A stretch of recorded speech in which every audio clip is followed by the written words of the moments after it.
How to break free from fear of failure. Fear of failure എന്ന് പറയുന്നത് നമ്മൾ മനുഷ്യരുടെ കോമൺ ആയൊരു ഇമോഷനാണ്. പക്ഷേ ഇവിടെ വ്യത്യാസം വരുന്നത് അതിൻ്റെ റിസൾട്ടിലാണ്.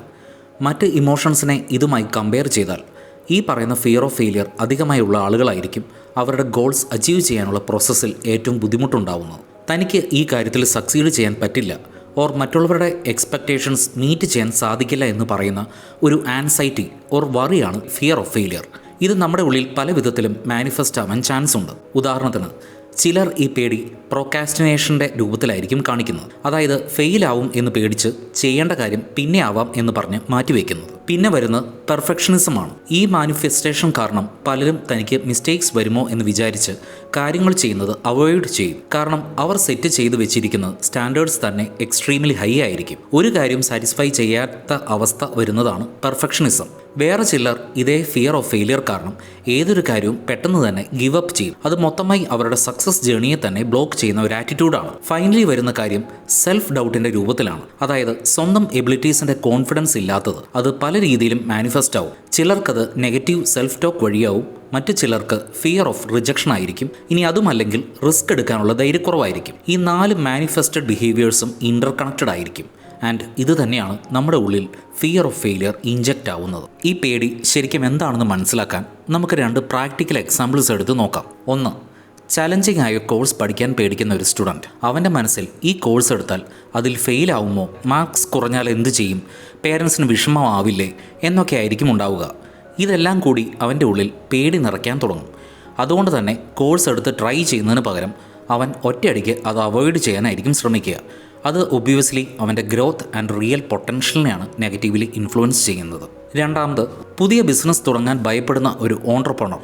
സാമ്പത്തിക പരാജയം, റിജക്ഷൻ അല്ലെങ്കിൽ വിമർശനം ഇതെല്ലാമായിരിക്കും ആ ഓൺട്രപ്രണറിൻ്റെ മനസ്സിൽ ആദ്യം കയറി വരുന്നത്. ഈ ഭയം അയാളെ സ്വന്തം സ്വപ്നങ്ങളെ ഫോളോ ചെയ്യുന്നതിൽ നിന്നും ബോൾഡായി ഡിസിഷൻസ് ആൻഡ് റിസ്ക് എടുക്കുന്നതിൽ നിന്നും തടഞ്ഞു നിർത്തും. അതുകൊണ്ട് തന്നെ ഈ പേടി ഓവർകം ചെയ്യാൻ എന്ന് പറയുന്നത് നമ്മുടെ പേഴ്സണൽ ലൈഫിനും പ്രൊഫഷണൽ ലൈഫിനും ഒരുപോലെ ആവശ്യമുള്ള കാര്യമാണ്. ആ പേടിയെ റെക്കഗ്നൈസ് ചെയ്യുന്നതാണ് ആദ്യം നമ്മൾ ചെയ്യേണ്ട കാര്യം. അടുത്ത കാര്യം നെഗറ്റീവ് ചിന്തകളെ ചലഞ്ച് ചെയ്യുന്നതാണ്. ആൻഡ് ഫൈനലി ഉള്ളിൽ എത്ര ആൻസൈറ്റി ഉണ്ടായാലും ആക്ഷൻ എടുക്കുന്ന കാര്യത്തിൽ നിന്ന് പിന്മാറാതിരിക്കുന്നത്. ഈ 3 കാര്യങ്ങൾ നിങ്ങൾക്ക് ചെയ്യാൻ സാധിച്ചാൽ ഫിയർ ഓഫ് ഫെയിലിയർ എന്ന കാര്യത്തെ നിങ്ങൾ വേരോടെ പറിച്ചു കളയും. സോ ഇനി നമുക്ക് ഈ ഫിയർ ഓഫ് ഫെയിലിയറിനെ എങ്ങനെ ഓവർകം ചെയ്യാം എന്ന് സ്റ്റെപ്പ് ബൈ സ്റ്റെപ്പ് നോക്കാം. Step 1, recognising the fear. ആദ്യത്തെ എക്സാമ്പിളിൽ പറഞ്ഞ പോലെ കോഴ്സിൽ ഫെയിൽ ആവും എന്ന പേടി കാരണം ഒറ്റയടിക്ക് ഈ കോഴ്സ് തന്നെ വേണ്ട എന്ന് തീരുമാനിക്കുന്നത്. ഈ പേടിയെ തിരിച്ചറിയുന്നതാണ് ഇതിനെ ഓവർകം ചെയ്യാനുള്ള ആദ്യത്തെ സ്റ്റെപ്പ്. ഇത് ചെയ്യാൻ 3 കാര്യങ്ങൾ നിങ്ങൾ മനസ്സിലാക്കണം. ഒന്നാമതായി, ഐഡൻറ്റിഫൈ ദ സിംറ്റംസ്. നിങ്ങളുടെ ഉള്ളിൽ പേടി വരുമ്പോൾ ഉണ്ടാവുന്ന സൈൻസ് എന്തെല്ലാമാണെന്ന് ഐഡൻറ്റിഫൈ ചെയ്യണം. അത് ചിലപ്പോൾ ഫാസ്റ്റ് ഹാർട്ട് ബീറ്റ്, സ്വെറ്റിംഗ് പോലെയുള്ള ഫിസിക്കൽ സൈൻസ് ആയിരിക്കാം, അല്ലെങ്കിൽ നെഗറ്റീവ് സെൽഫ് ടോക്ക് പോലെയുള്ള ഇമോഷണൽ സൈൻസും ആവാം. അടുത്തത്, പിൻ പോയിൻറ്റിങ് ദ സോഴ്സ്. നിങ്ങളുടെ പേടിയെ ട്രിഗർ ചെയ്യുന്ന ആക്ച്വൽ സിറ്റുവേഷൻ എന്താണെന്ന് മനസ്സിലാക്കണം. ചിലർക്കത് അൺനോൺ ആയ കാര്യങ്ങളോടുള്ള പേടിയായിരിക്കാം, മറ്റു ചിലർക്ക് ഫെയിൽ ആവാനുള്ള പോസിബിലിറ്റിയെക്കുറിച്ച് ചിന്തിക്കുമ്പോൾ ആയിരിക്കാം. ഇനി അതുമല്ലെങ്കിൽ മറ്റുള്ളവർ തന്നെ ജഡ്ജ് ചെയ്യുമോ എന്ന തോട്ടായിരിക്കാം. സോ നിങ്ങളുടെ സോഴ്സ് എന്താണെന്ന് ശരിക്കും മനസ്സിലാക്കണം. അടുത്തതായി, ആക്സെപ്റ്റിംഗ് ദ ഫിയർ. ഭയം എന്ന് പറയുന്നത് ഒരു സാധാരണ വികാരമാണെന്ന് ആക്സെപ്റ്റ് ചെയ്യണം. അല്ലാതെ ഭയം തോന്നിയത് കൊണ്ട് സ്വയം ജഡ്ജ് ചെയ്യരുത്. It's normal, don't make it abnormal. 2, challenging negative thoughts. ഇത് ചെയ്യാൻ നിങ്ങൾ കേപ്പബിൾ അല്ല എന്ന് ചിന്തിക്കുന്നതിന് പകരം ആ തോട്ടിനെ ചലഞ്ച് ചെയ്ത് നിങ്ങൾ പണ്ട് ഇമ്പോസിബിൾ എന്ന് വിചാരിച്ചും ചെയ്തു തീർത്ത ആ കാര്യങ്ങളെയൊക്കെ ഓർക്കാൻ തുടങ്ങണം. അത് നിങ്ങളുടെ ഇപ്പോഴുള്ള ഈ നെഗറ്റീവ് തോട്ട്സിൽ നിന്ന് രക്ഷപ്പെടുത്തും, മോട്ടിവേറ്റ് ചെയ്യും. വേറെ ആരും ചെയ്തതല്ല, നിങ്ങൾ ചെയ്ത കാര്യങ്ങൾ തന്നെയാണ് ഓർക്കാൻ പറയുന്നത്. എന്നെക്കൊണ്ട് അതൊന്നും പറ്റില്ല എന്ന് വിചാരിച്ച് ഈസിയായി ചെയ്ത കാര്യങ്ങൾ. ഇത് ചെയ്യാനും 3 ഈസി സ്റ്റെപ്സ് ഉണ്ട്. ഒന്നാമതായി, ഐഡൻറ്റിഫൈ നെഗറ്റീവ് തോട്ട്സ്. നിങ്ങളുടെ ഭയത്തെ ഫ്യൂവൽ ചെയ്യുന്ന നെഗറ്റീവ് ചിന്തകളെ ആദ്യം ഐഡൻറ്റിഫൈ ചെയ്യണം. അത് പല രൂപത്തിലും വരാം. ഉദാഹരണത്തിന് ചിലർക്കത് സെൽഫ് ഡൗട്ട് ആയിരിക്കാം, അല്ലെങ്കിൽ ഏത് കാര്യത്തിനും നെഗറ്റീവ് വശം ചിന്തിക്കുന്നതായിരിക്കാം. അതുമല്ലെങ്കിൽ വേഴ്സ്റ്റ് ആയ റിസൾട്ട് മാത്രം ചിന്തിക്കുന്ന മൈൻഡ് സെറ്റ് ആയിരിക്കാം. ഏതാണെങ്കിലും ശരി, അതിനെ ആദ്യം ഐഡൻറ്റിഫൈ ചെയ്യണം. രണ്ടാമതായി, ക്വസ്റ്റ്യൻ ദ വാലിഡിറ്റി. ഈ ചിന്തകൾ കറക്റ്റായ കാര്യങ്ങളാണോ അതോ പഴയ എക്സ്പീരിയൻസസ് കാരണം തോന്നുന്ന ഫീലിങ്സ് ആണോ എന്ന് സ്വയം ചോദിക്കണം. നമുക്ക് വരുന്ന ചിന്തകളെ വാലിഡേറ്റ് ചെയ്യുന്നത് ഇങ്ങനെയാണ്.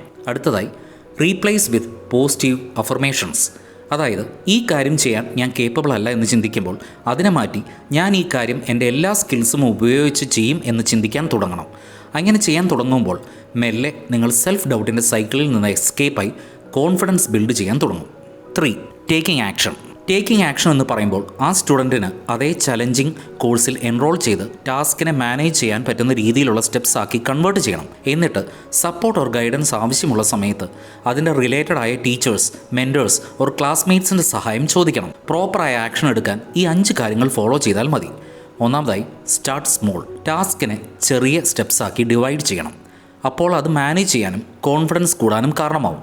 മാത്രമല്ല അതിൽ നിന്നൊരു സാറ്റിസ്ഫാക്ഷനും നിങ്ങൾക്ക് കിട്ടും. രണ്ടാമതായി, സെറ്റ് റിയലിസ്റ്റിക് ഗോൾസ് സെറ്റ് ചെയ്യുമ്പോൾ അതിൽ അൺറിയലിസ്റ്റിക് ആയ എലമെൻറ്റ്സ് ഉണ്ടോ എന്ന് ചെക്ക് ചെയ്യണം. ഉണ്ടെങ്കിൽ അതിനെ കറക്റ്റ് ചെയ്ത ശേഷം മാത്രമാണ് ആ ഗോളിനെ അച്ചീവ് ചെയ്യാനുള്ള കാര്യത്തിലേക്ക് പ്രൊസീഡ് ചെയ്യേണ്ടത്. മൂന്നാമതായി, സീക്ക് സപ്പോർട്ട്. ടീച്ചേഴ്സ്, ക്ലാസ്മേറ്റ്സ് അല്ലെങ്കിൽ മെൻറ്റേഴ്സിൻ്റെ നിന്നൊക്കെ സഹായം ചോദിക്കാൻ ഒരിക്കലും ഭയപ്പെടരുത്. ഒരു സപ്പോർട്ട് സിസ്റ്റമിന് എൻകറേജ് ചെയ്യാനും ഗൈഡ് ചെയ്യാനുമുള്ള പവറുണ്ട്. നിങ്ങളുടെ ശരിക്കുമുള്ള പൊട്ടൻഷ്യലിനെ ഐഡൻറ്റിഫൈ ചെയ്ത് അതിനെ അൺലോക്ക് ചെയ്യാനും സക്സസ്ഫുൾ ആൻഡ് അഡിക്ഷൻ ഫ്രീ ആയി ജീവിതത്തിലേക്ക് ലീഡ് ചെയ്യാനും സപ്പോർട്ട് സിസ്റ്റമിന് കഴിയും.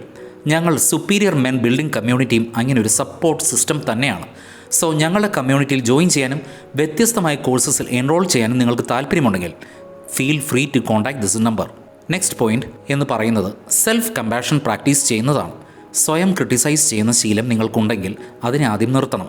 എന്നിട്ട് അവനവനോട് കൈൻഡായി ഇരിക്കാൻ പഠിക്കണം.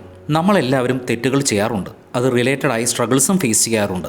സോ ക്രിറ്റിസിസം അല്ല, ആ സ്ട്രഗിൾസിൽ നിന്ന് കിട്ടുന്ന ലെസൺസ് ആണ് നമ്മൾ ഫോക്കസ് ചെയ്യേണ്ടത്. Next point, visualise success. നിങ്ങൾ ഉദ്ദേശിക്കുന്ന എല്ലാ കാര്യങ്ങളും കംപ്ലീറ്റ് ചെയ്ത് അവസാനം ആ ഗോൾ നിങ്ങൾ അച്ചീവ് ചെയ്യുന്നത് വിഷ്വലൈസ് ചെയ്യണം. അതായത് ഫീൽ ചെയ്ത് ഇമാജിൻ ചെയ്യണം. നിങ്ങളുടെ ബ്രെയിൻ ആ കാര്യങ്ങളൊക്കെ റിയലായി നടക്കുന്ന പോലെ തോന്നണം. ഇത് നിങ്ങളുടെ മോട്ടിവേഷൻ ആൻഡ് കോൺഫിഡൻസിനെ ബൂസ്റ്റ് ചെയ്യാൻ സഹായിക്കും.